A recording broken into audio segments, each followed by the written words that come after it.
Passengers on Minerve Line 513 to Corfu are invited to proceed to departure gate number 30. Le réseau des CCIF mené par l'UCIF, encadré par l'UCIF, oui, se porte bien, car je crois qu'en ces temps de croissance faible, voire nulle, un réseau qui progresse sur tous les compartiments du jeu, de l'ordre de 7 à 8%, comme ce fut le cas l'année dernière par rapport à l'année précédente, eh bien mon Dieu, c'est une très belle performance.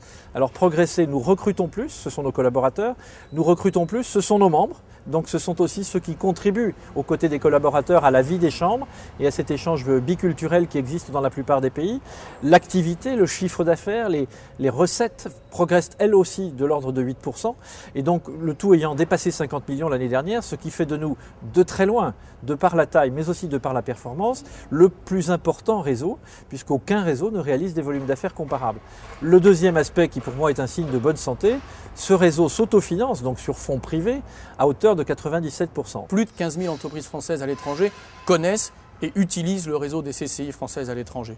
Je crois que ce n'est pas pour rien que le premier éditorial pour une CCI française à l'étranger qu'a signé la ministre Madame Nicole Bricq il y a quelques jours de cela, l'est pour le magazine de la CCIFE Hong Kong. Aujourd'hui à Hong Kong, 115 Français et Françaises arrivent par mois, soit pour créer une entreprise, soit pour tenter leur chance sur cette plateforme d'approche chinoise qui présente un dynamisme tout à fait exceptionnel. Notre enjeu à nous, c'est à aujourd'hui plus particulièrement, c'est bien entendu de continuer l'ensemble des activités de commission, de groupes de travail, de réflexion que nous avons dans chacun des pays où nous sommes présents, dans les 107 pays où nous sommes présents, mais c'est surtout faire en sorte que les entreprises ici en France, les PME, PMI, les ETI qui sont une de nos cibles privilégiées, aient de plus en plus le réflexe « Ah, il faut que j'interroge la Chambre de commerce française du pays dans lequel je veux tenter ou me renforcer à l'international », que nos chambres de commerce et d'industrie en France aient plus encore le réflexe « Ah, il faut que j'interroge la CCI française à l'étranger du pays pour lequel une entreprise me demande une prestation éventuelle » et que les conseils régionaux, si on veut prendre un acteur institutionnel d'importance, se disent « Ah, je veux renforcer la présence de ma région au Maroc ou au Brésil ou en Inde, que peut me proposer la CCI française en Inde, la CCI française au Brésil, la CCI française au Maroc ?» Un bureau, des collaborateurs, de la visibilité, c'est tout cela qu'il nous faut aujourd'hui renforcer et positionner dans l'esprit de l'ensemble de ces interlocuteurs. Aujourd'hui, nous voyons quoi? Nous voyons un Quai d'Orsay qui affirme ce qu'est finalement le rôle d'un ambassadeur. Un ambassadeur dans un pays, il est le responsable de toutes les activités françaises, de quelque nature que ce soit. Et donc la constitution de ces conseils économiques dont nous a parlé M. Fabius en septembre, qui par ailleurs existait déjà dans tel ou tel pays de façon plus ou moins formelle, eh bien cette constitution n'est que la confirmation d'un élément nécessaire pour assurer la cohésion de chacun. La BPI est assez claire sur sa branche financement en capitaux, elle est assez claire sur sa branche financement en emprunt, mais sur la branche services aux entreprises et financement à l'exportation, nous attendons les précisions. Les textes disent d'ailleurs que cette troisième branche, eh bien, on verra plus tard. Donc je ne vois pas de modification immédiate. Les CCIR qui sont en train de prendre position ici ou là en France, et notamment en Île-de-France, eh bien, sont les correspondants naturels de ces conseils régionaux. Donc nous aurons simplement à vérifier une chose qui est importante et qu'il ne faudra pas perdre, c'est que un des acquis des 2 ou 3 dernières années était de disposer d'un programme France soigneusement coordonné entre toutes les parties prenantes, programme unique au plan national.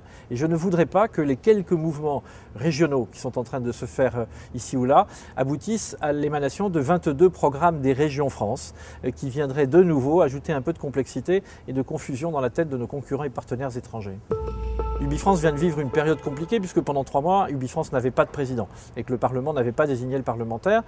Et ceci a été rectifié, si je puis dire, le 9 octobre avec la nomination de Jean-Paul Baquet. Nous connaissons bien M. Baquet puisque depuis plusieurs années, il rapportait les crédits du commerce extérieur à l'Assemblée nationale. Et donc à ce titre, tant Vianney de Chalut que moi-même avions des contacts annuels avec lui. Donc la prise de contact a été facile sur un mode extrêmement direct. Et pour tout dire, nous étions auditionnés le soir même de sa nomination. Nous sommes allés le voir au Palais Bourbon.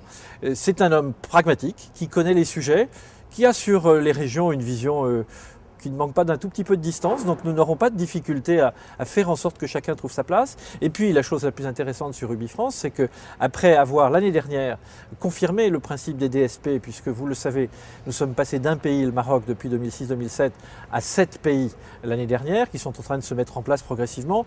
Et j'ai très bon espoir, à travers tant ce qui se dit chez UbiFrance que ce qu'a pu dire Madame Brick, j'ai très bon espoir que dans les mois, dans les semestres à venir, d'autres pays soient ouverts en DSP. Et là, évidemment, le réseau des CCIFE répondra présent.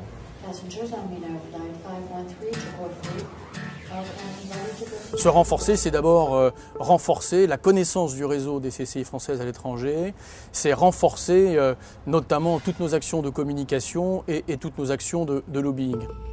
Ça a commencé à la fin de l'été. Pierre-Antoine Gail, président de l'UCIF et de la Chambre de commerce et d'industrie de Paris, a eu l'occasion de recevoir une grande partie des ambassadeurs de France présents à l'occasion de leur séminaire annuel dans les locaux de la CCI de Paris. Ça a été une excellente occasion de dire un mot sur la force, l'avantage, les atouts pour les entreprises et pour les ambassadeurs des CCI françaises à l'étranger. Les actions de lobbying également depuis la rentrée, elles se sont déployées à destination des députés des Français de l'étranger et des sénateurs des Français de l'étranger. Les sénateurs des Français de l'étranger, nous les connaissons bien.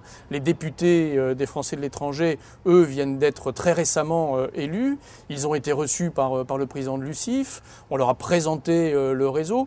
Il faudra très rapidement aussi que nous ayons des contacts avec les fédérations et les branches professionnelles, puisqu'on le voit, elles sont actives, que ce soit le GIFAS sur l'aéronautique, la FIM. Nous allons devoir aussi porter des efforts importants d'information, de sensibilisation, d'explication et de positionnement pour l'ensemble du réseau. C'est tout ça le lobbying. Ça n'est pas de la communication au sens large, on ne s'adresse pas au grand public, on s'adresse véritablement à ceux et à celles qui peuvent devenir les prescripteurs du réseau. Le premier rapport d'activité annuelle de l'ensemble des CCIFE du réseau a été extraordinairement bien reçu. C'est un document de positionnement extrêmement fort, extrêmement solide.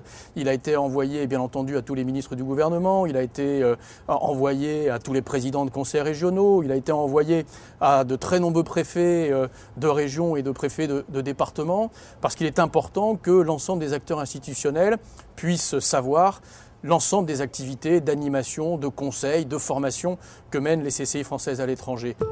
Nouveau site internet, nouveau portail institutionnel, notre lettre France Monde Express, une présence accrue sur les réseaux sociaux que nous essayons d'animer, de dynamiser.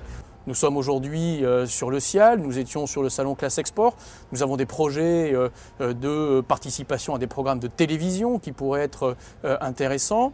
Nous allons nous lancer sur des actions de marketing direct, des couples produits-marchés CCI, FE d'un pays ou d'une région, quelques secteurs, et puis cibler des entreprises en partenariat avec les CCI, mais pour être beaucoup plus agressifs sur le terrain à destination de ces entreprises.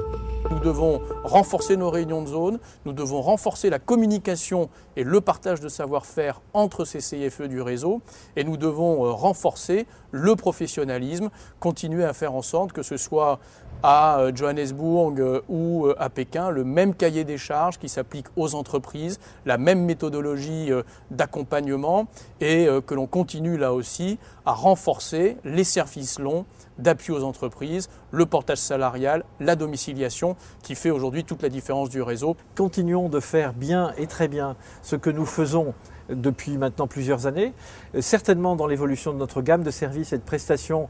Insistons sur l'effort longue durée. Une PME ne se met pas à exporter en 3 mois. En 3 ans, je ne suis même pas sûr et donc c'est un minimum. Jouons sur nos atouts qui ont été considérablement renforcés au cours des dernières années. Par exemple, la capacité d'héberger, de domicilier. Nous allons atteindre près de 600 postes à la fin de l'année grâce à l'effort de tous dans une quarantaine de pays, grâce aussi aux quelques petites aides ici ou là que Paris a pu, avec la CFCI et CCI France maintenant, leur attribuer. Donc restons sur ces métiers. Cultivons aussi un volet peut-être un peu ignoré, celui des ressources humaines. Car très clairement, c'est aussi une des faiblesses des PME et des PMI au départ de la France. Certaines de nos chambres à l'étranger ont une vraie compétence avec les missions emploi. Une quinzaine d'entre elles travaillent avec le ministère des Affaires étrangères. Mais au-delà même de ces partenariats avec le MAE, Je pense qu'il faut développer des expertises biculturelles, multiculturelles. Un certain nombre de chambres en France, d'ailleurs, proposent des programmes sur des pays un peu compliqués comme le Japon, la Chine et quelques autres. Donc on a là des axes de progrès sur une trajectoire, encore une fois, plus 8% de chiffre d'affaires l'année dernière. Quel est le réseau qui croît plus vite que la croissance mondiale? Je ne parle même pas malheureusement de la croissance en France. Passengers on Minar Flight 513 to Corfu, Falcon invalid to proceed to departure gate number 30.